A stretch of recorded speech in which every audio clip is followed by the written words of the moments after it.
Everybody's got a secret, and every family has gone through tough times and has a story to tell.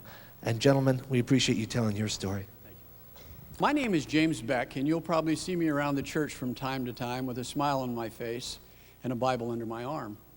I was blessed to be born into a Christian family, a loving family. My father was one of the most wonderful men I knew. He spent every Saturday afternoon with me. And when he'd come home at work, he'd always ask me if I had something that I wanted to do. I was indeed lucky. My dad taught me how to play baseball. He was there when I knocked my first home run. My dad meant a lot to me. And you know, after my dad and I would have a long afternoon of playing football or basketball, we'd come home and walk in the house, and there on the table was a big plate of chocolate chip cookies and a big glass of milk. It was wonderful living in my home. My mother was the first one to tell me about Jesus. My mother spent time with us, tucked us in at night, and always made sure that we said our prayers. I had a wonderful home. And what I learned from my mom and dad, I wanted to pass on to my kids. My name's also James Beck, and I come from a Christian home. You see me around here with a smile on my face and a Bible under my arm. My parents had a home for sexually abused teenage girls, and I was always expected to be respectful, play the part.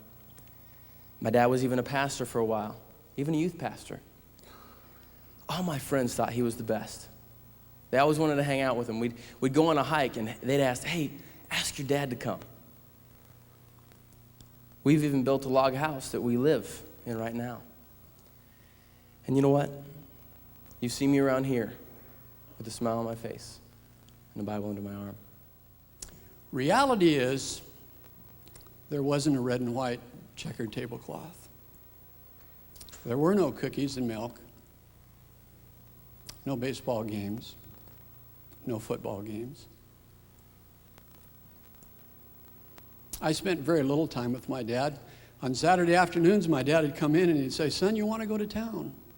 I knew where we were going. We'd drive into town and pull up behind a tavern about 1 o'clock, and my dad would go inside. And about 2 hours later, he'd come out with a Coke and a bag of potato chips. And I'd say, Dad, are we going to go do something? Can we go home now? And he said, no, son, I've got a little more business to conduct. And he'd go back in. A couple hours later, another Coke, another bag of potato chips, and another Coke, and another bag of potato chips. And that's the time I spent with my dad. I'd wake up the next morning, sometimes in the back seat of the car. Sometimes I'd be in my own bed. Sometimes, there was a couple times that my dad closed the tavern down and we slept in the back of the tavern in the car. I was about 10 years old and my dad said, Jim, you ready to go to town with me today? And I said, you know, Dad, I think I've got something else to do today. That was the last afternoon we spent together. I started hanging out with the guys and doing something a little bit more interesting than hanging out behind a tavern. And my mom was tough. My mom could outcuss nearly anybody I knew. And by the time I was 10 years old, I had heard it all. My mother was the meanest person in my entire life. When I went into the Army, I was in the 101st Airborne for a while, and then I was in the 7th Special Forces Group. And those sergeants thought they were tough, and they thought they could really talk a mean streak and really cuss you out. And I would sit there and chuckle when they'd get tough, and people looked scared because I'd already been through that. I'd already listened to that kind of language. My mom was mean, and she put every bit of that in me. What I learned from my mom and dad, I guess I did pass on to my family. I was scared to death of my father until I was 11. I was always told how stupid I was. Slow, good for nothing. I never understood why everyone else thought he was the greatest man alive, and he treated me the way he did. Yeah, my dad hit me. My dad cussed at me.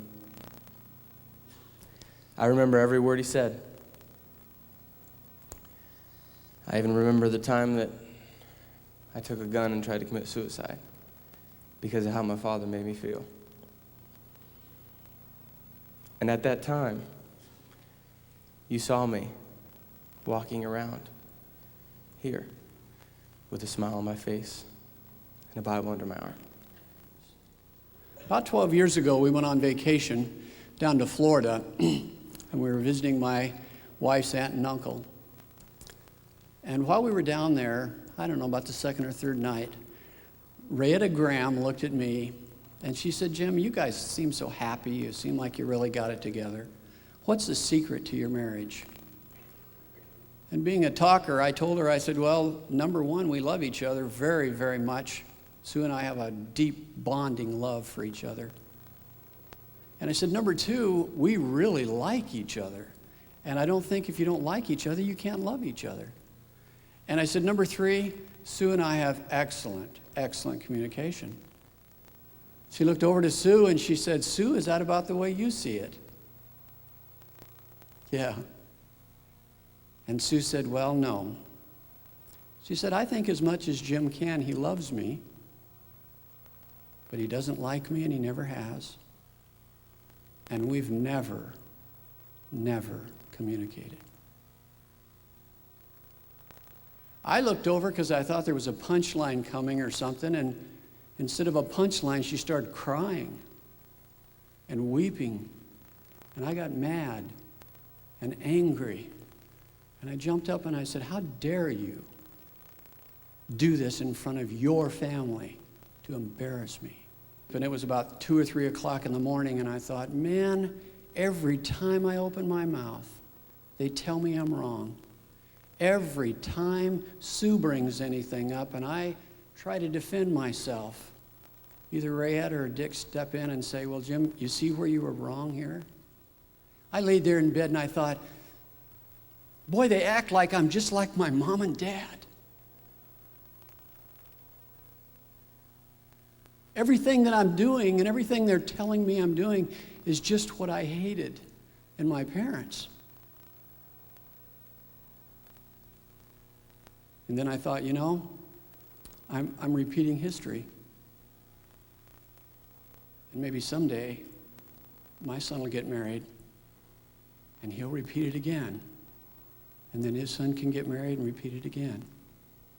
Or I can stop it right now and I can break the chain. And I thought, I'm going to do it. I don't care what it takes. I'm going to do it. And I fell asleep.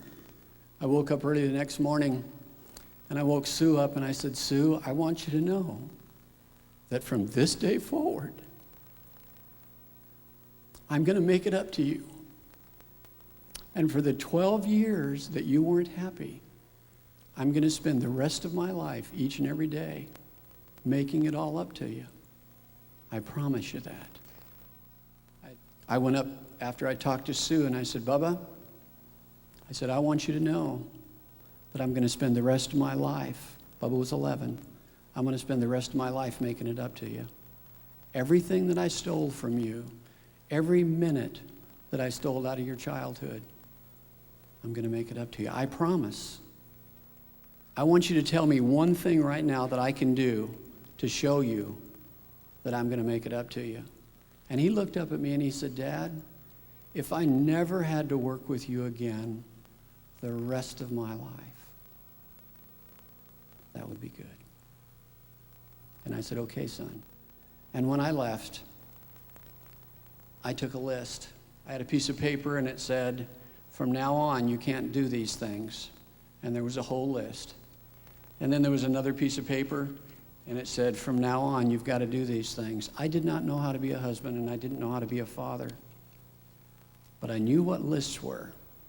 And so I read my list every day And once a week, or sometimes more often, I'd go to James and I'd say, James, this is tough for a dad. And I'd say, James, how am I doing? It's been about 13 years. Bubba and I sat in a coffee shop up here a couple weeks ago. And he said, you know, Dad, it's taken almost as long to wash out all the garbage as it did to put it in. What my parents taught me, I definitely passed on to my family. But I found out it was never too late to change every bit of that. And now, my son calls me his best friend. And my wife doesn't want to leave me anymore. Each of us choose, as parents, what we want to pass on to our kids. And all of us who are younger parents, right now, you're choosing what you're programming into your kids. And it's true, what it's going to be, if you're going to break the chain, it's up to me. We've broken it. But it's also up to you, you, and you. No one will break it for you. You got to work on it. It takes a lot of work. It took us 11 years, but you can do it.